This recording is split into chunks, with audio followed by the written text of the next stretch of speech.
پانچواں حکم کیا ثابت ہوتا ہے؟ جب دعوت مطلوب ہے کہ امت نے دعوت دینی ہے تو خود بخود یہ حکم بھی مطلوب ہو گیا کہ دعوت کے لیے سرمایہ بھی دینا۔ اوپر سے من و سلوہ تو نہیں آنا نا کہ آپ من و سلوہ کھائیں، جبرائیل امین کے فرشتے آپ تک، اللہ کے فرشتے من و سلوہ دیں اور آپ آگے دعوت پھیلائیں۔ نہیں، دعوت کے 3 بڑے مصارف ہیں۔ خود دعوت پر پیسہ خرچ ہوگا، دعوت دینے والے داعیان پر پیسہ خرچ ہوگا، دعوتی اداروں کو بلڈ اپ کرنے کے لیے، ان کی تشکیل کے لیے پیسہ خرچ ہوگا۔ آج آپ سوچیں میرا اور آپ کا پیسہ کہاں خرچ ہو رہا ہے؟ آج احمق اعتراض ہی اس پر کرتے ہیں کہ یہ دیکھو جی بڑے بڑے مدرسے بنا رہے ہیں، اتنی سہولیات دے رہے ہیں، کیوں نہ دیں بھائی؟ وقت کے تقاضوں کے مطابق سارے کام ہونے چاہیے۔ لا الہ الا اللہ۔ دعوت پر بھی پیسہ خرچ ہوگا، دعوتی اداروں پر بھی ہوگا، اور خود داعیوں پر بھی ہوگا اللہ کے دین کی جو دعوت لے کے جاتے ہیں۔ کیا ڈاکٹرز پیسے نہیں لیتا فیس؟ کیا انجینئر نہیں لیتا؟ معاشرہ ان کو ادا کرتا ہے، تو معاشرے کی جان کیوں جاتی ہے اللہ کے دین کی داعی کو دیتے ہوئے؟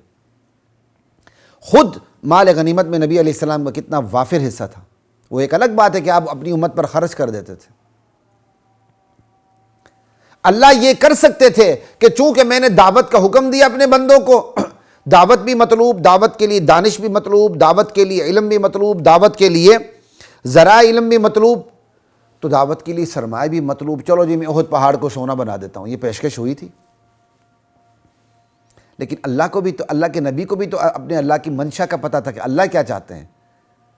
تو اللہ تعالیٰ نے بندوں کو دعوت کا حکم دے کر، دعوت کا ذمہ دار بنا کے، ہر فرد مسلم کو داعی بنا کے سرمایہ ہاتھ میں نہیں دیا، یہ لو احد پہاڑ سونا بنا دیا، خرچ کرو اور لوگوں کو دین کی طرف متوجہ کرو، نہیں۔ یہ اللہ تعالیٰ نے امتحان میں ڈال دیا دولت مندوں کو بھی کہ اب ان کے پاس دولت ہے وہ اللہ کے نام پہ خرچ کریں، دعوت پہ خرچ کریں۔ اور اللہ تعالیٰ نے داعیوں کو بھی امتحان میں ڈال دیا کہ اگر وہ دعوت کے لیے اٹھتے ہیں تو جتنا ایک وافر سرمایہ آنا چاہیے وہ نہیں آتا ہے، تو کہیں یہ لوگ بے ہمت ہو کے دعوت کا میدان چھوڑ تو نہیں دیتے۔ تو اللہ تعالیٰ نے احد کا پہاڑ سونا نہ بنا کے جن کے پاس پیسہ ہے، سرمایہ ہے، ان کو بھی امتحان میں ڈالا کہ اب اللہ دیکھنا چاہتے ہیں کہ یہ جن کو میں نے سرمایہ دیا ہے یہ میرے دین کی دعوت پہ خرچ کرتے ہیں کہ نہیں کرتے، میرے دین کی دعوت کے لیے جو داعی ہیں ان پہ خرچ کرتے ہیں کہ نہیں کرتے، میرے دین کی دعوت کے لیے جو بڑے بڑے مدارس اور مساجد بلڈ اپ ہونے ہیں، تشکیل پانے ہیں، ان کو بلڈ اپ کرنے کے لیے، تشکیل دینے کے لیے یہ اپنا سرمایہ، اپنی زمین، اپنا مال، اپنی دولت خرچ کرتے ہیں کہ نہیں۔ یہ اللہ تعالیٰ ان سرمایہ داروں کو اللہ تعالیٰ نے امتحان میں ڈالا، اور ساتھ داعیوں کو بھی امتحان میں ڈالا کہ اگر ان کے پاس مطلوبہ سرمایہ نہیں آتا تو پھر بھی وہ چیتھڑے پہنتے ہوئے، گزارا کرتے ہوئے اللہ کے دین کی دعوت کو لے کر کھڑے ہوتے ہیں کہ نہیں۔ یہ ہے خواتین و حضرات، تو جو فکری محاذ ہے اس امت کا، اس کے لیے اللہ تعالیٰ نے ایک حکم دیا، وہ ایک ہدایت دی، وہ کیا؟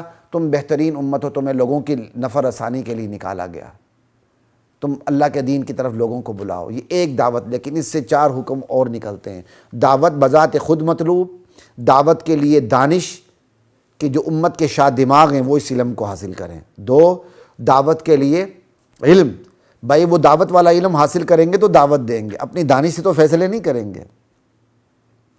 3، دعوت کے لیے ذرائع دعوت، وہ دعوت دیں گے تو وہ دعوت کیسے دینی ان ذرائع کو بھی اختیار کریں گے۔